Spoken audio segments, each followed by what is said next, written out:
something that I struggle a lot with personally, and I got 3 different prompts about it, which I'm going to use in one poem, so I hope this helps. Impostor syndrome wears a dark hooded cloak, little nooses embroidered in its seams. Imposter syndrome comes bearing a sharp silver scythe, ready to cut off your dreams. It speaks in a cacophony of voices, shrill and gruff, lurking in every word of self-doubt and constant struggle. I cannot do enough.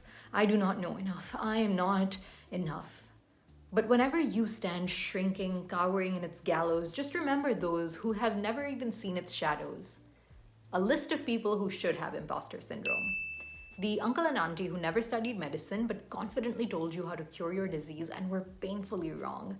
The 2 buddies who run a podcast about making money with ease, who lost all of theirs trying to make their own portfolio strong.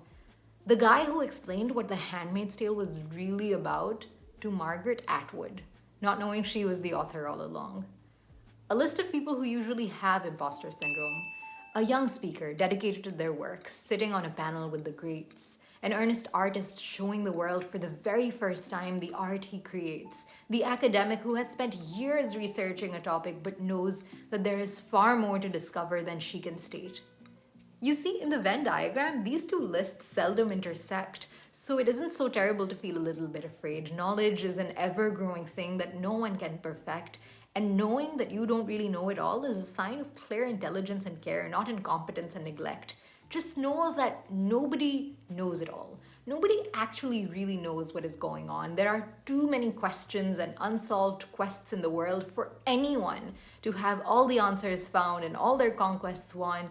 We're just here to help each other piece together ideas with what little each one of us understands. So don't let the flawed search for flawlessness tie your hands. Don't let the shadows of discouragement creep upon you. Don't believe the prophecies of catastrophes that imposter syndrome makes all overstated and untrue. Do it scared, as they say. Do it even with your voice shaking and little confidence in sight. Remember, imposter syndrome comes because you care to do it right. And if you care enough to do something right, then you are certainly doing at least something right.